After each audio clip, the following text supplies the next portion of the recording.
Alright, so a while ago I showed you this fuse here, which is a DZ.35 or DZ.35A, and I went over it. If you want a detailed explanation and everything, obviously, just look up that video for it. I had mentioned there was a DZ or DZ.35B that existed. I finally picked one up a while ago and just got the thing opened up. So I was going to make a video just to show exactly what that's like. So from the outside, you can see that it's obviously a smaller fuse, and it's supposed to take less pressure to push down. It's still tight. I pulled it apart last night, and I'll probably do it again just for the video. But first I'll take apart the other one and show the comparison between the two after. So I'll just take it off. The rest of it I'll be able to separate.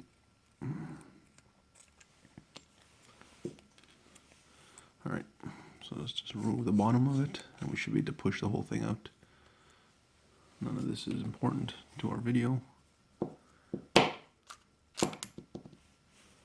It's mostly that, the important part. So now we'll do the same thing for this one here.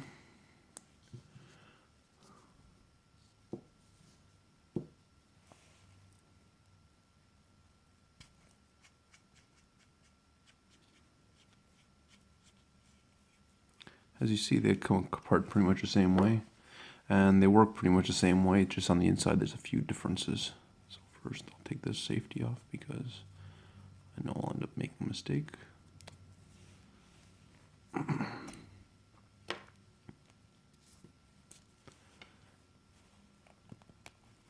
to remove this without causing too much of an issue. Sorry about it not being in focus, but not super easy to take apart here. Interesting thing about this one here, and it sort of surprised me when I got it, when I got it apart, is that the primer is actually still in one piece, and it hadn't been fired. First time I fired was last night, and I had removed that part. So as you saw, once again, this is just a smaller version of the other one, but if you compare these two here, they work quite a bit the same. As you can see, there's a smaller spring on this one here, and it has a spacer on it.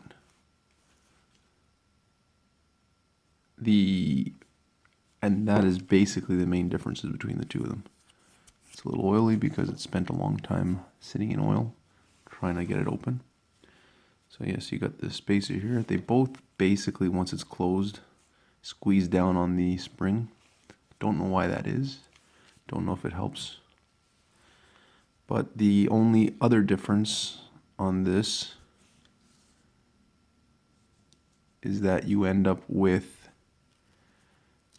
if you saw on the first one, there was ball bearings holding the striker back.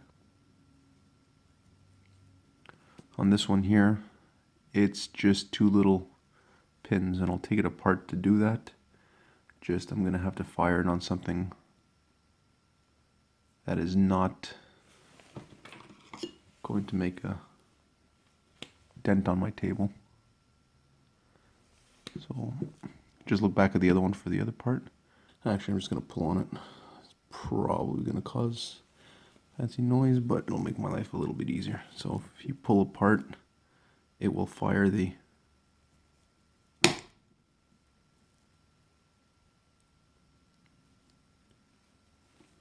and now carefully clear this thing out. But same idea as the other one, except as you see here, I'm going to grab the other one just to make your life more difficult.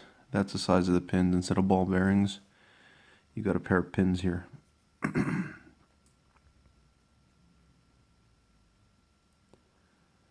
I'm not going to fire it just in case for whatever reason this, even though I don't think it's going to be, it'll fire. I'm not going to do it with that on. I did hit it with a torch and nothing happened, but so basically this is what the insides of the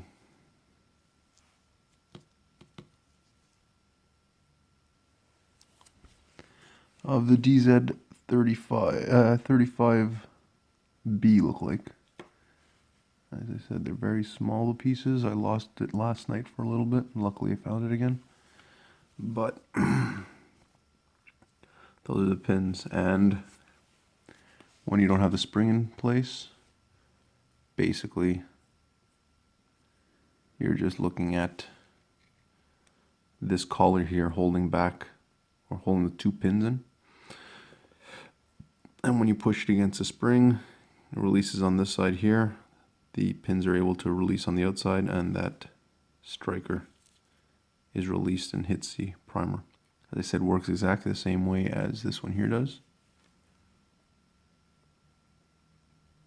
just in a smaller format, so less pressure on it. This one here should be, they both, if you step on it, will probably be set off. It's just that this one here takes a good amount. This one here doesn't take quite as much to set off. Anyways, I'm not going to bore you with how I put this back together because it involves a chopstick and a lot of fiddling around. So, I hope you appreciated this video. I know it's not as long as the other one, hopefully, but it's just to show the differences between the DZ.35A and the DZ.35B. Main difference is smaller, lighter spring, and it uses pins like this instead of ball bearings. If you have any questions, also the spacer here is not basically connected here. It has a thicker spacer. If you have any questions, please leave them in the comments, and I hope you found this somewhat interesting. I'd never seen one for sale before, so I figured I'd pick it up, and I'm glad I did. Nice little piece, and thanks for watching.